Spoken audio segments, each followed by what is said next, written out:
al padre rector Arturo Peraza Celis y a nuestro vicerrector de Extensión y de Identidad, Néstor Luis Luengo.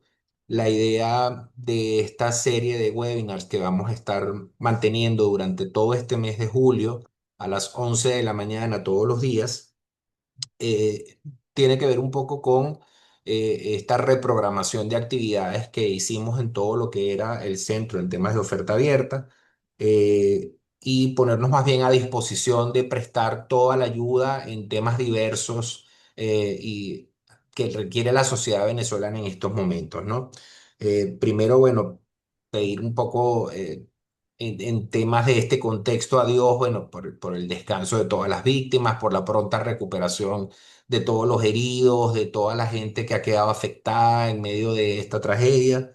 Agradecer pues a las personas que han prestado su apoyo, sea la universidad o sea cualquier actor social que ha puesto un poco sus capacidades en servicio de esta contingencia. Y bueno, quisimos iniciar esta serie el día que la universidad está haciendo el llamado, digamos, de reinicio de actividades, porque no es un reinicio, digamos, ordinario, como que si hubiese sido unas vacaciones o una temporada, digamos, por alguna coyuntura de las que hemos tenido, de temas políticos, sino que efectivamente es una herida abierta. Es una herida abierta en el país, en todo lo que son los sectores que hacemos vida en el país. Entonces quisiera pues iniciar esta conversación, rector, bueno, con esta posición de la universidad, cómo se accionó la universidad, qué activó digamos, esa voluntad ucavista de apoyar, de participar dentro de todo lo que era esta primera etapa o esta primera medida de acción rápida ante la contingencia. Miguel, muchísimas gracias. Néstor Luis, un placer poder compartir contigo panel para poder conversar lo que hemos hecho como equipo de la Universidad Católica Andrés Bello, que es un equipo extenso el que ha trabajado en torno a la situación creada a raíz de los hechos del día 24 de junio, del terremoto del día 24 de junio, ¿no? Eh, a ver, lo primero, unirme a lo que tú dices, porque creo que es una expresión del sentimiento colectivo de un dolor grande porque creo que de alguna u otra manera la conciencia nacional ha salido afectada, la de todos. Obviamente las personas que han fallecido, eventualmente los familiares, las personas que han perdido familiares, las personas que han salido heridas de nuestra comunidad y de heridas múltiples, digamos, hay gente que incluso han perdido miembros en su cuerpo por esta situación, hay personas que han perdido sus hogares, perdido sus trabajos, perdido su fuente de sustento. La verdad es que el marco es muy amplio, además ahorita nos va llegando cada vez más información en la medida en que empezamos este proceso de reincorporación, entonces claro, te escriben varios chicos que antes no te escribieron. Empezamos cada vez más a descubrir situaciones de docentes o personal que al principio no era claro. Cuando tú vas viendo los números del ejercicio que hemos hecho como universidad desde el primer momento para saber cómo estaba nuestro personal y toda la comunidad universitaria y prácticamente a los pocos días ya Recursos Humanos se montó en un trabajo de ir tratando de encuestar y determinar la situación de toda la comunidad universitaria, pues en esa medida tú vas viendo que progresivamente van ampliándose los números de una manera muy, muy sustantiva. Al principio aparece uno, dos, tres, cinco, siete, pero después esto se ha transformado en varios cientos de personas afectadas de una u otra manera. Lamentablemente tenemos 13 muertos en la contabilidad del día de hoy. Eh, este, Hay un grupo de desaparecidos, hay obviamente personas heridas, hay personas que han perdido. Y lo primero que quisiera expresar es que la comunidad universitaria como un todo se siente afectada por eso. O sea, se siente golpeada porque es su gente, amén de toda la gente que ha salido, que solidariamente en este país también ha salido afectada y que la universidad siente como propia, aunque no sean miembros de la comunidad universitaria. Además, nos ha tocado compartir con otras comunidades universitarias, como la Universidad Central de Venezuela, la Universidad Metropolitana. En general, digamos, los vínculos hacen que haya mucho de compartir. Creo que expresar este espíritu es lo que explica mucho de lo que va a venir a continuación, porque no se puede entender sin saber o sin sentir que somos afectados, sin poder sentir eso que se siente en el alma como dolor. Por tanto, la ayuda no sale simplemente como una suerte de ética kantiana del deber ser, yo tengo que salir a ayudar y entonces salgo y propongo una operación de ayuda, porque pobrecitos otros que han sufrido mucho, yo creo que la verdad es que es más una sensación en primera persona del plural, la comunidad universitaria. Nosotros hemos sufrido junto con todo el país esta devastación y nos duele. Nos duele porque hay miembros de la comunidad afectados y porque el país ha salido afectado y somos parte de él. Entonces, ahí hay un vínculo como muy íntimo que explica el porqué de la reacción.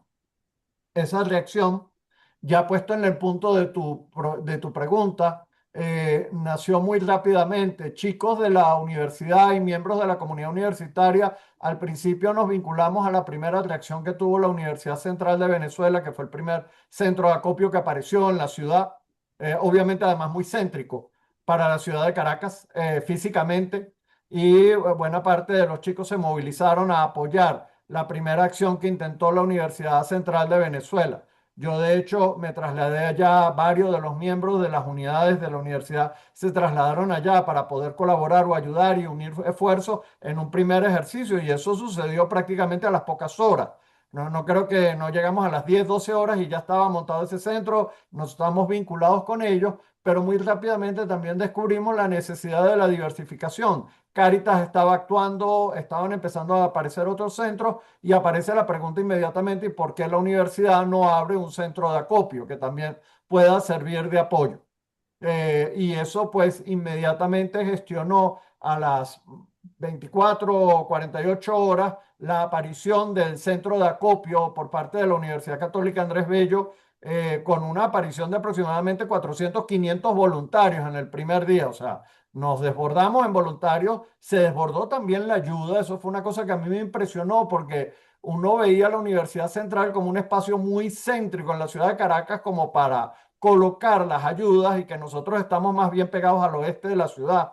Parecía hasta difícil imaginar en un primer momento que iba a llegar muchísimas cosas, pero la verdad es que desde el muy primer momento aparecieron un universo de donaciones de miembros de la comunidad universitaria y otras personas de la zona del oeste que consiguieron en la acción de la universidad una respuesta concreta. Además, hubo edificaciones en la ciudad de Caracas, en la parte oeste de la ciudad de Caracas y no solo en el este, por ejemplo, San Bernardino, Las Fuentes, El Paraíso, que también sufrieron afectaciones y había que salir a atender esa zona, amén de la atención al estado Vargas o La Guaira, pues.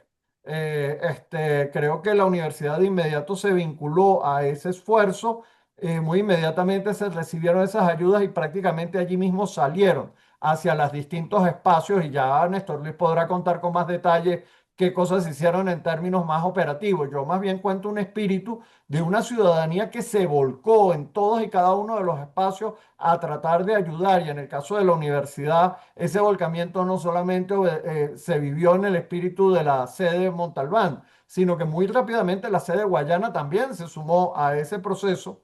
Muy rápidamente la sede Guayana empezó a ser un centro de acopio para responder desde Ciudad Guayana a las necesidades que podían surgir en la ciudad de Caracas y en La Guaira y en otras zonas cercanas, y muy rápidamente los voluntarios también en Guayana se movilizaron masivamente para hacer presencia, y creo que es una expresión de lo que terminó pasando en todo el país. La ciudadanía se volcó como sociedad civil para poder ayudar y dar una mano. Eso también, debo decir que me impactó ver muchos jóvenes de la universidad que venían con sus cascos, picos, no sé cuánto entrenamiento, pero además no solamente hombres, sino chicas, incluso de la universidad, a levantar escombros. Y eso pues muy rápidamente adoptó un modo de actuar, de hacerse presente desde las distintas posibilidades que la universidad tenía tanto en la sede de Guayana como en la sede de Caracas. Esto supone ese espíritu. Creo que es lo que quisiera rescatar en el primer momento, un espíritu cavista que se materializó y que después empieza a diversificarse en otro conjunto de acciones.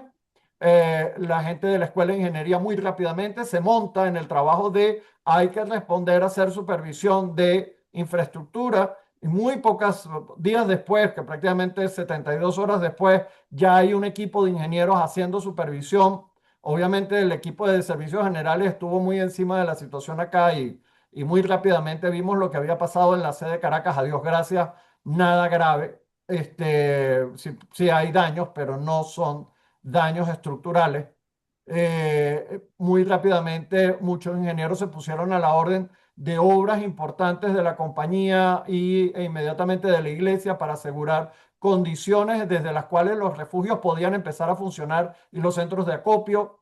Muy rápidamente empezó a gestarse un trenzado con el Estado venezolano para ayudar en las cosas más fundamentales que había que ayudar en los términos del ámbito de ingeniería. Psicodata sale también prácticamente a las pocas horas y empieza a plantear la necesidad de la ayuda psicológica como una línea. El área de alimentación también sale muy rápidamente para ofrecer comida y Mónica Sanco moviliza a su equipo junto con otros haciendo una alianza importante de respuesta a lo que estaba ocurriendo.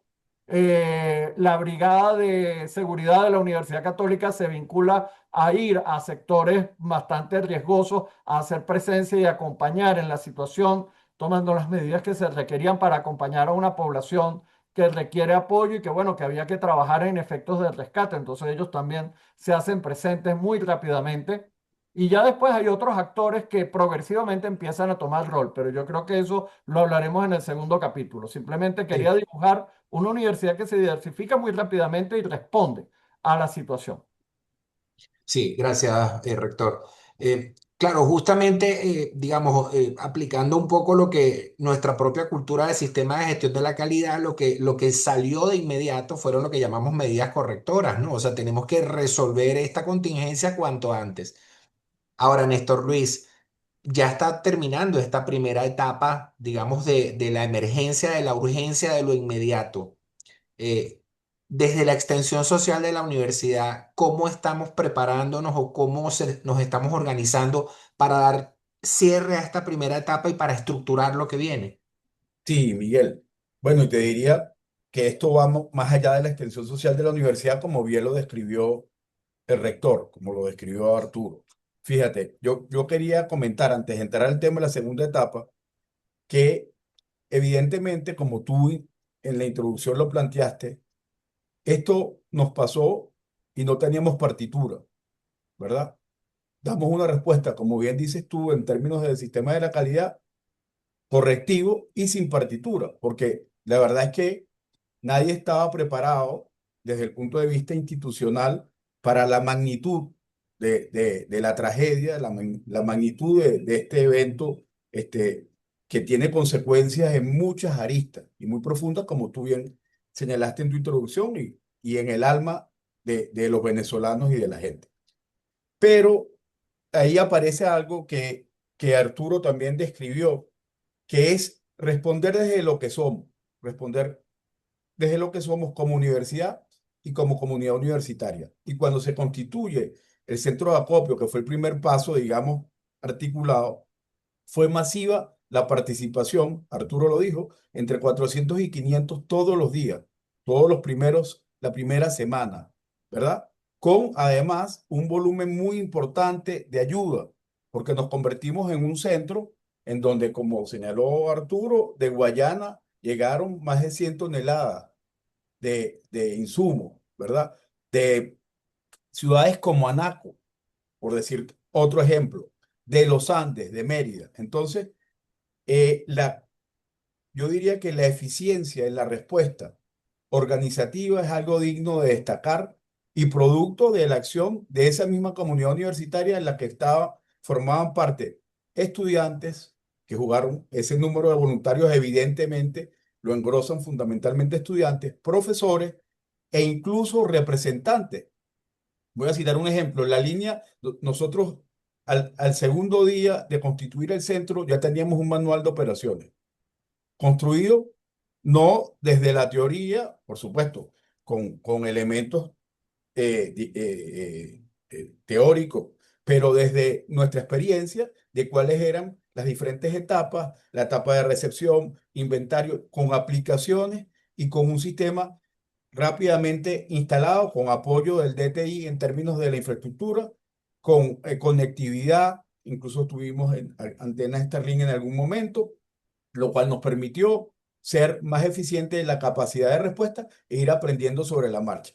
Uso ese ejemplo porque tuvimos un representante, por ejemplo, el papá de un alumno, que fue el que asesoró y gestionó, porque no fue que asesoró desde la distancia, estuvo todos los días, más de 10 horas, organizando, por ejemplo, el sistema de salida, de distribución de los insumos. Amén de la clasificación, porque recibimos insumos muy variados, ropa, agua, desde luego, medicina, insumos, herramientas, todo eso sobre la marcha y sin partitura se logró responder, pero como ahí es donde aparece el know-how y lo que somos como universidad, porque al tener con qué podemos entonces improvisar de manera eficiente. Y eso es una lección. Ahora estamos documentando de extensión social, la profe Adela y su equipo, varios procesos y varios elementos, porque eso es lo que te permite responder en una de las dimensiones que es la organización del centro de acopio. Vamos al otro punto que tú preguntabas, que es, bueno, eh, esta ayuda, desde luego, cómo distribuirla y con qué criterio. El primer criterio, que reunido todo el equipo, el comité, donde estaba el rector, donde había alumnos, quiero decir también, cada día de cierre, algunos días a las 10 de la noche, algunos días a las 10:30, algunos más temprano, se hacía una reunión de evaluación con los responsables de cada una de las áreas, donde la mayoría son estudiantes, por cierto, evaluando aspectos, incluso en estas situaciones, digamos, límite, hay situaciones de estrés, de roces y tal, dirimiendo eso, ahí el padre César de Identidad y Misión jugó un papel importante, profesores jóvenes que se incorporaron como el profesor Useche de egresados, el profesor Anselmo Cuer, o sea, se generó a Rafael Mendoza una dinámica en la cual se evaluaba y se sanaban en la medida de lo posible, pero entonces nos planteamos los criterios de distribución. Tratar que, y esa era la razón por que la gente nos apoyaba, que la ayuda llegara a quien debía llegar y de la manera más eficiente, es decir, la ropa bien empaquetada, bien clasificada y en condiciones, por citar un ejemplo de un insumo que muy rápidamente saturó algunos de los centros. Entonces ahí aparece otra dimensión importante, por ejemplo, en el caso de La Guaira, del estado de La Guaira y sus diferentes parroquias.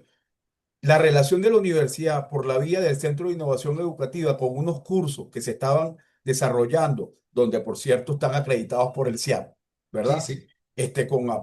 Con alianza con la Fundación Coromoto, permitió que tuviéramos ya mapeado con esos aliados, algunos profesores cursantes y contrapartes, ya la posibilidad de tener información sobre las parroquias que debíamos priorizar y a su vez tener allá la contraparte que recibiera y distribuyera, que es un elemento central en estos primeros momentos. Entonces, esos profesores y los párrocos de algunas de esas parroquias que forman parte o que gestionan escuelas, permitió también con ese capital social que tiene la universidad poder llevar de manera con bastante certeza la ayuda a gente que lo necesitaba y esa distribución se dio en el caso de La Guaira, que por supuesto era la zona, digamos, en términos de intensidad y de volumen, la zona más impactada. Entonces ahí también hubo una respuesta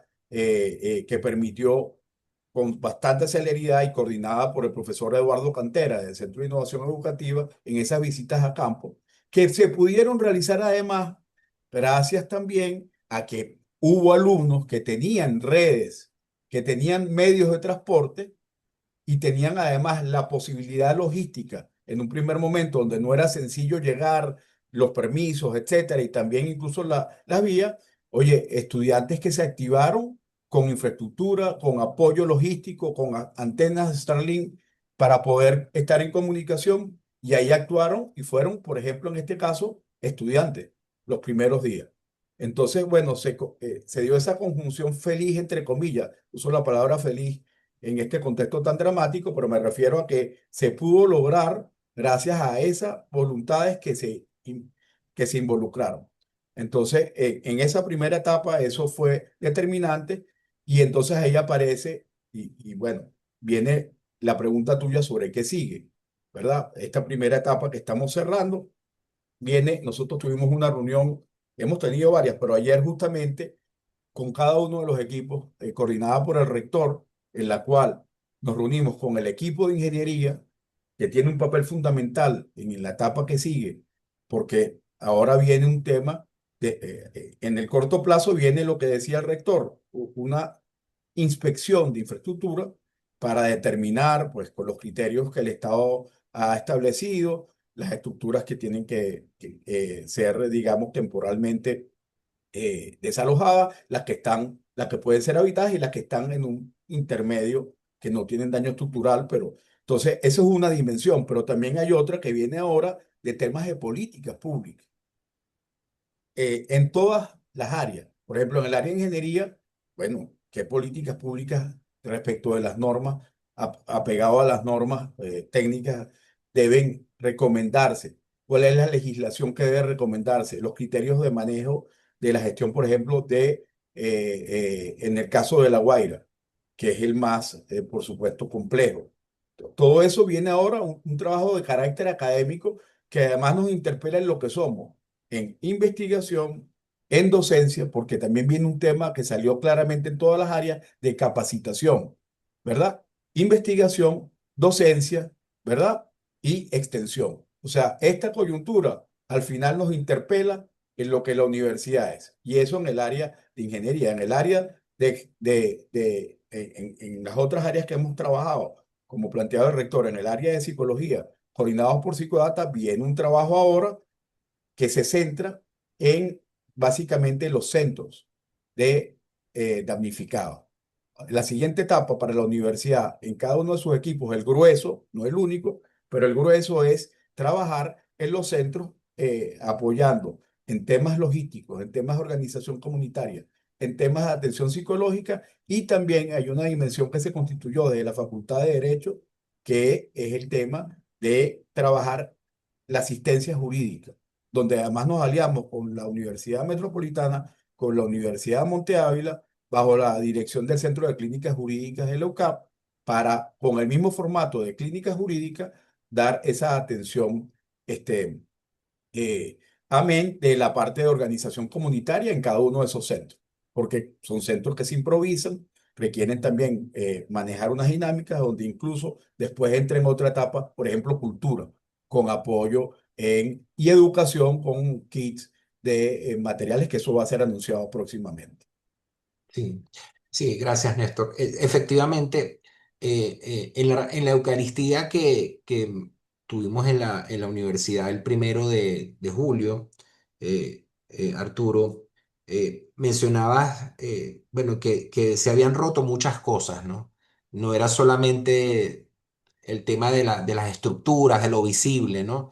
Era también, bueno, que se ponía en evidencia que había grandes grietas en todo el tema del marco legal, que se había roto el pacto social, que había o sea, que había que hacer una reconstrucción, y por eso no era una reconstrucción material solamente, inclusive el tema emocional también está roto.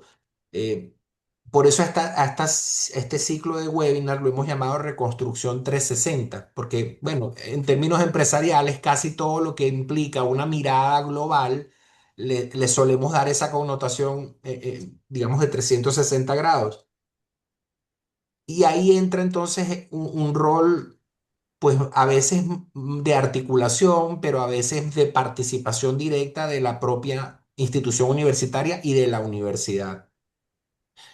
Y que también en el caso del Centro Internacional de Actualización Profesional, nos compromete porque, bueno, el área de extensión académica es un área muy diversa y es un área donde nosotros, digamos, como declaración de misión hemos dicho, nosotros tenemos que acompañar cada proceso formativo donde la sociedad lo requiera.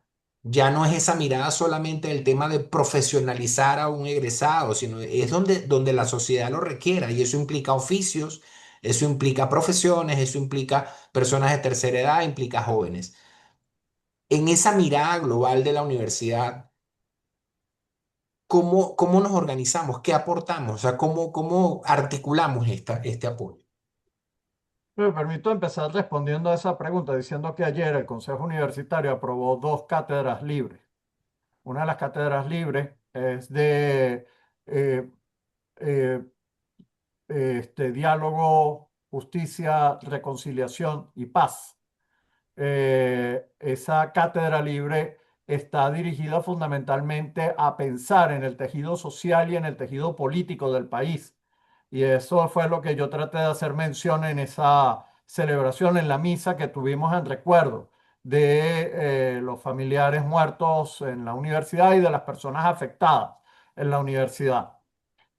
Mi horizonte en ese sentido. Yo creo que como distintas capas, tú lo hablabas en términos de 360 y estoy de acuerdo. Yo lo vería, yo me permito utilizar la imagen de capas porque hay una capa de bases, si uno tuviera que hablar de un edificio en donde hay que volver a montar las bases del trabajo. ¿Por qué? Porque las bases donde habíamos montado nuestra sociedad, pues evidentemente fueron muy endebles, como pasó en La Guaira, pues se mueve el terreno y el edificio se cae. Bueno, hace rato que el terreno en Venezuela se ha movido, que el pacto social del año 58 y 61, que fundamentó el modelo democrático, se había movido y lamentablemente no hay ningún pacto sustitutivo. Lamentablemente lo que ha habido es la imposición de un grupo sobre otro y lo que genera es esa fricción entre placas tectónicas políticas, vamos a utilizar este término, que han hecho muchas rupturas y han roto el alma de la sociedad venezolana, sin tratar de buscar en este momento una línea de culpabilidad. Yo sí creo que el Estado tiene una grave responsabilidad en todo esto, pero bueno, en este momento no es el objetivo, sino que lo que trato de señalar es, se nos movió el piso y la edificación hace rato que se vino abajo y no es viable, hay que volver a montar las bases. Entonces esas bases tienen que ver con esa estructura de diálogo, justicia, reconciliación y paz. Ese trabajo hay que hacerlo y supone el restablecimiento de una institucionalidad política que nos permita avanzar. Creo que parte de los webinars va a dedicarse también a eso, a ver el aspecto institucional.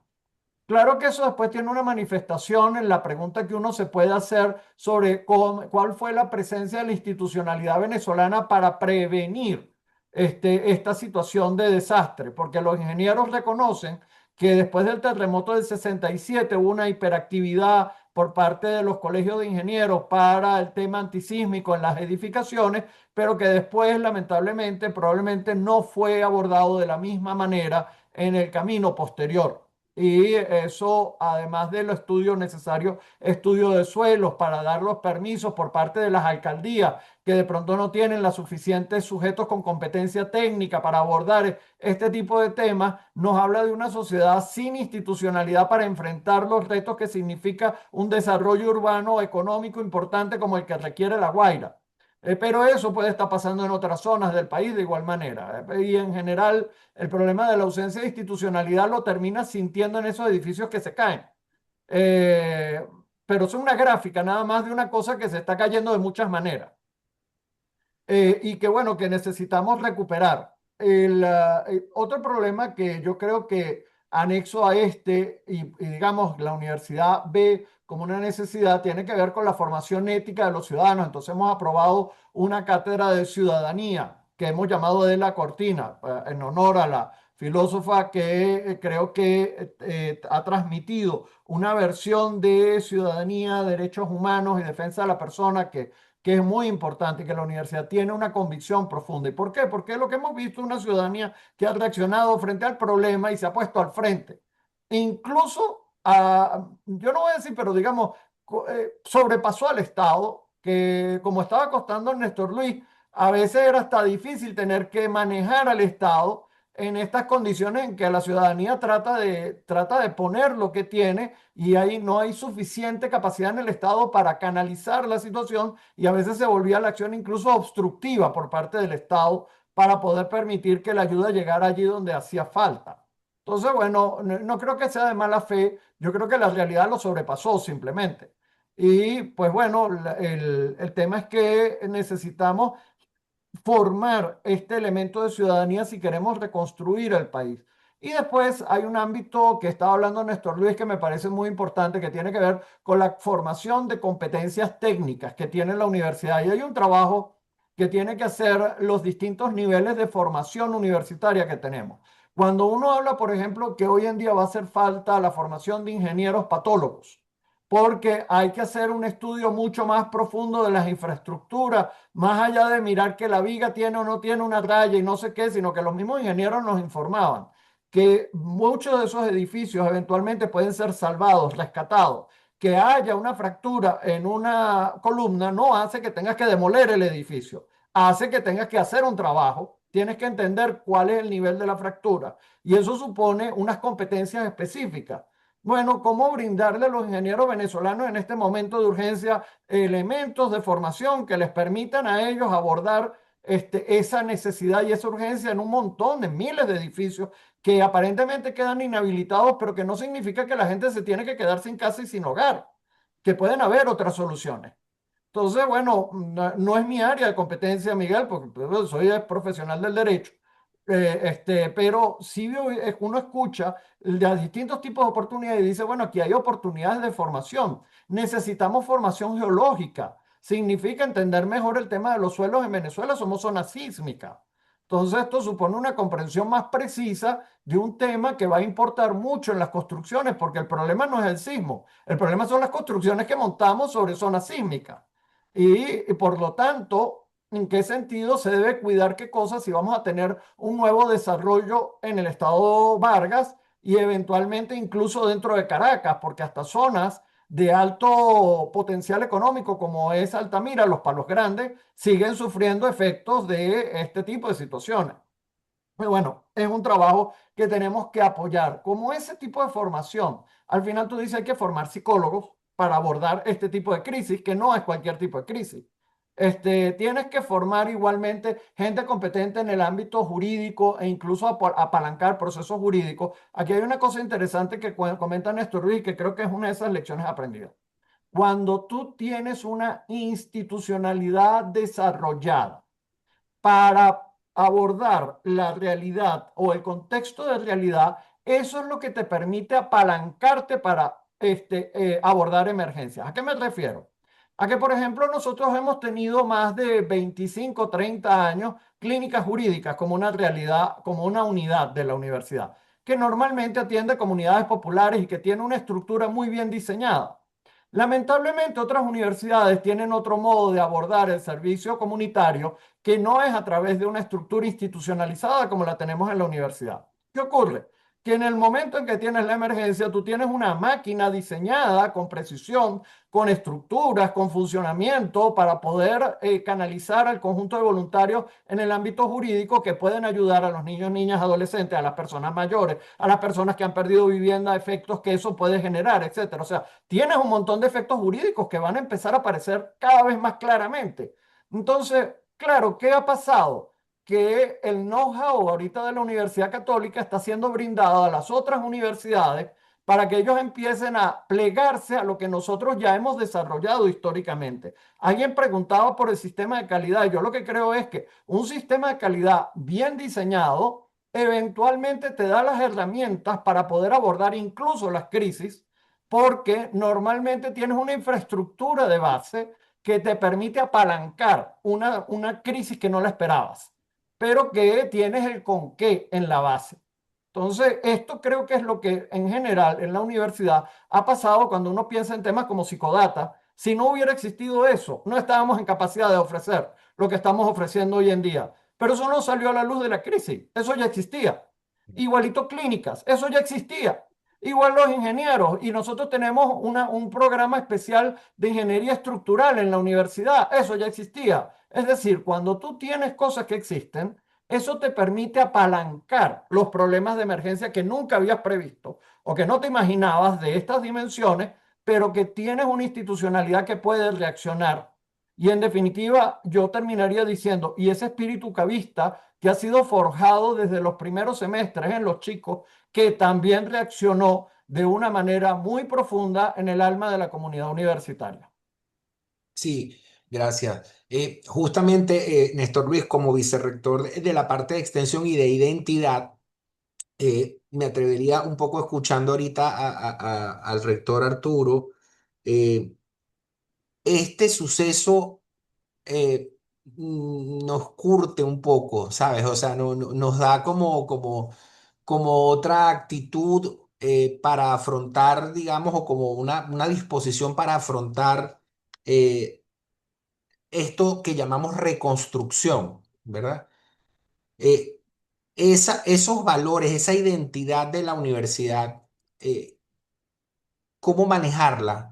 ¿Cómo manejar, cómo hacer visible algo que para nosotros a lo mejor es, ¿sabes? Hablamos de Maggi y para nosotros es como, bueno, sí, tratar de dar siempre lo más posible, poner todo el empeño, pero es que ahora estamos hablando de una diferencia que se nota, ¿sabes? O sea, una diferencia que se nota entre activarse, salir, o sea, no sé, yo Mira, creo que hace falta motorizar, dar a conocer, implementar. Sobre todo te lo comento porque, claro, en este foro es verdad que tenemos muchos participantes que son de la comunidad de la universidad, pero hay muchos que están acá porque han hecho alguna formación en el SIAP y lo que conocen de la universidad es probablemente, bueno, que hicieron un diplomado en el área de finanzas o hicieron un diplomado en el área de talento humano y esa es su relación con la universidad. Y justamente este espacio lo que busca es mostrar más que la universidad, claro, tú te le puedes acercar desde varios puntos cómo eso redefine un poco la identidad nuestra. sí, yo te diría que el planteamiento es que la identidad se expresa a través de la acción. O sea, no se trata de que nosotros hagamos, voy a llevarlo a un extremo. Aprendámonos el himno de la Universidad Católica Andrés Bello, por decirte un ejemplo. Eso no es identidad. La identidad se expresa a través de la acción y eso es lo que estamos viendo. Entonces, lo que tenemos que hacer es delinear las líneas que estamos trabajando y la capacidad de respuesta, porque la identidad tiene que ver con valores, tiene que ver con compromiso y tiene que ver con la manera en que tú las competencias, los recursos y lo que tienes lo pones al servicio, que en el caso del enfoque nuestro, al servicio de los demás. Y eso, si en alguna coyuntura se pone a prueba, es en la que estamos viviendo y eso es lo que estamos viendo. Cuando hablamos de que tenemos 500 estudiantes, bueno, 500 voluntarios entre estudiantes y comunidad, algunos de esos son estudiantes. Eso incluye un voluntariado que está organizado en la universidad. El voluntariado de extensión social de las diferentes escuelas, donde la escuela que tú dirigiste, Administración y Contaduría, ha tenido un rol fundamental, se activó por lo mismo que decía Arturo antes y que hemos venido diciendo, hay un know-how, hay un músculo, existen unos valores que entonces, ante la coyuntura, dan respuesta. Lo que nosotros nos toca ahora, desde lo que somos, es delinear líneas de acción. En un primer momento, lo comentábamos, tenemos que atender ahorita centros. Ahí ya Psicodata está activado. Psicodata, por ejemplo, hoy viaja un grupo, creo que estamos hablando de 20 psicólogos a Tanaguarena a trabajar, ¿ok? Estamos haciendo una caracterización de los centros, ya tenemos mapeado un profesor de comunicación social para seguir con los ejemplos, recorrió centros de acopio y centros hospitalarios y se hizo un mapa inmediatamente que nos sirvió de orientación para a su vez, paso seguido, el equipo de extensión social recorrer y levantar relaciones, necesidades y establecer también, diagnosticar el estatus real de algunos, porque encontramos centros que tenían insumos, tenían gente, o sea, tenían equipo, pero no tenían gente. Otros al revés y otros centros que no existían. Entonces, viene desde lo que somos, tenemos la oportunidad de expresar, entonces, expresar la identidad a través de la acción. ciudadanos, aliados, nosotros, por ejemplo, el mismo modelo de clínica jurídica, que vemos que una serie de escritorios, el decano de Derecho lo planteaba ayer en la reunión, una serie de escritorios jurídicos, donde por supuesto y profesores y egresados nuestros se pusieron a la orden para trabajar con clínica jurídica en el abordaje de los casos que van surgiendo. Esta es una línea, digamos, una pista de aterrizaje. Hay otras pistas de aterrizaje que se definirán desde el tema de voluntariado también profesional. Y nos toca ahora, a partir de las líneas de acción que hemos establecido, incorporar. El rector hablaba del área de ingeniería, que lo hemos subrayado. Bueno, nosotros tenemos estamos en el ente establecido por el Estado. Hay profesores nuestros, en este caso, uno menciona uno que incansablemente ha recorrido La Guaira y parroquias de Caracas en las inspecciones, el profesor Guillermo Bonilla. Y ahí tenemos que incorporar estudiantes y otros profesores que están también haciendo esa tarea. Tenemos, entonces, a través de las pistas de aterrizaje, estoy totalmente convencido que ucavistas y no ucavistas estarán sumándose ante un contexto y una coyuntura tan exigente y tan dramática en muchos aspectos como tú en la introducción lo planteabas. Claro.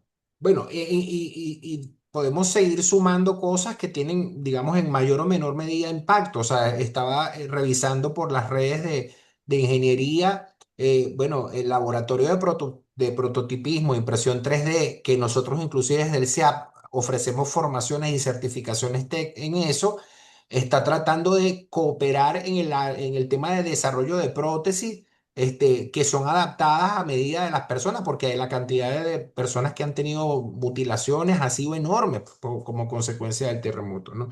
La Dirección de Sustentabilidad está promoviendo recomendaciones para el tema del manejo de los escombros, que se convierte en un nuevo problema, porque efectivamente tú tienes que manejar clasificación de escombros y tenemos expertos también en esas áreas. Bueno, el tema de revisión estructural que ustedes han mencionado, el acompañamiento psicológico que efectivamente han mencionado, y el tema de clínica jurídica, inclusive desde la dimensión de toda la cantidad de papeles, títulos de propiedad y documentos que ahora no existen. Y entonces hay que ver cómo eso se atiende, ¿no? Ya para cerrar, porque estamos ya sobre la hora, hay algunas preguntas en el chat de preguntas y fundamentalmente me han planteado acá. Dice Luis Rodríguez, si podemos definir lo que nuestro esquema de calidad debe buscar, esa fórmula de acciones preventivas y correctivas. También sería interesante diseñar un esquema para reutilización de escombros con residuos productivos y elevar la eficiencia. Y desde la capacidad cognitiva, bueno, reconstruir el sistema de creencias, ¿no? Y bueno, y también yo en la respuesta de estas preguntas, invitaría quizás a Arturo un cierre ya un poco desde las capacidades de la universidad, de lo que tenemos nosotros por ofrecer y de cómo cooperamos entonces en este proceso de reconstrucción que es quizás el gran reto de nuestras vidas ahora. Así es, bueno, digamos, como están diciendo, obviamente el sistema de calidad, lo que tú puedes hacer es un parangón para poder ofrecerle al Estado elementos que ayuden a abordar estos temas de emergencia, porque obviamente el sistema de calidad tiene por objeto efectivamente tomar medidas preventivas para cuando te ocurre una emergencia y eventualmente tomar las correcciones que tienes que tomar. Hay obviamente en la estructura de desastre que ha ocurrido la pregunta obvia de qué medidas preventivas debieron haberse asumido, que no se asumieron, y qué medidas correctivas eventualmente hay que asumir en la gestión del urbanismo público para evitar que ocurrencias como esta vuelvan a suceder. Pero, pues, digamos, nosotros lo que podemos ofrecer es nuestro know-how, nuevamente. Y yo cerraría diciendo que la universidad sí tiene siente además que tiene un compromiso muy radical. Nosotros hicimos esta primera fase que fue como una ayuda de emergencia con todo esto del centro de acopio que sigue funcionando. Si hay gente que quiere donar cosas que específicamente funcionen o ayuden, el centro de acopio sigue estando disponible. Eventualmente, porque además está en conexión con las parroquias de La Guaira. Eso es una fortaleza gigantesca, el hecho de del contacto con las escuelas de La Guaira a través del servicio que justamente se presentó a través del SIAP. con Eduardo Cantera, que ha significado poder conocer todos y cada uno de los espacios escolares del Estado Vargas y las parroquias del Estado Vargas también, todas y cada una de ellas. Eso nos permite una capacidad capilar muy, muy importante para acompañar el proceso y estamos comprometidos en esa dirección. Creo que es un momento también para hacer preguntas incluso incómodas y eso va a significar foros, foros como el que tenemos ahorita, pero con técnicos. Se construyó con las debidas precauciones, se tomaron las medidas que se tenían que tomar. ¿Cuáles son las medidas correctivas? Siguiendo la pregunta que nos hacía Luis, que deberíamos asumir en un nuevo desarrollo urbano del estado La Guaira. ¿Cómo pensar el tema económico, repensar el tema económico, particularmente del estado Vargas? Porque ahí hay una población importante que ha resistido embates, que hay que recordar solamente el deslave, que fue una desgracia de casi de las mismas dimensiones que Ujú. esta. Y bueno, por segunda vez nos volvemos a ver ante esto. Entonces, ¿qué tipo de desarrollo económico es razonable en esta zona, pero que signifique oportunidades de desarrollo para las personas? Entonces, ahí hay también toda una dimensión económica. Obviamente, el trauma generalizado psicológico que además va a brotar de múltiples maneras a lo largo de un proceso de recuperación que ya de suyo tiene otros ingredientes en las heridas políticas que ha recibido este país. Bueno, ¿cómo hacemos ese acompañamiento para que efectivamente puedan producirse procesos de sanación en la vida de las personas? Y lo más importante, creo yo, como Iglesia Católica, ¿cuál es el modo de poder acompañar el alma de este pueblo que ha sufrido muchísimo? Creo que en definitiva la universidad tiene un compromiso muy importante. Podemos citar y seguir citando ejercicios que ayer tuvimos 2 horas más o menos de reunión solamente para ver cada una de las pocas unidades porque podía haber muchas más, y que están involucradas en respuestas concretas para poder ofrecer las capacidades de la universidad en función de soluciones a mediano y largo plazo, que es la frase en la que estamos entrando ahorita. Vale. Bueno, agradecemos al vicerrector Néstor Luis Luengo y al rector Arturo Peraza por su participación en este primer webinar de esta serie que vamos a tener todos los días en el mes de julio. Los invitamos para mañana en el webinar que vamos a tratar sobre el tema del manejo de las fake news y cómo proteger nuestras familias ante toda esta infoxicación de informaciones que por todos lados llegan y que, bueno, tenemos que comenzar a filtrar y eso es otra arista, el tema comunicacional. Y el viernes vamos a estar conversando sobre cómo nos activamos en nuestras oficinas, en nuestros puestos de trabajo, porque efectivamente el mundo sigue y nos duele mucho y tenemos esa herida con el tema del sismo y de la tragedia en general de nuestros amigos, familiares que ya no están, pero efectivamente los vivos tenemos que seguir y tenemos que reconstruir quizás para honrar a los que dieron su vida por esto, ¿no? Y bueno, la idea es cómo nos activamos en los puestos de trabajo. De eso vamos a estar hablando el viernes. Muchísimas gracias por su participación, por su conexión y entonces, bueno, nos seguiremos viendo en este horario todos los días a las 11 de la mañana. Que Hasta así luego. sea. Gracias a ustedes por la invitación. Hasta Vale, luego. Gracias. gracias. Chévere. Bueno, listo.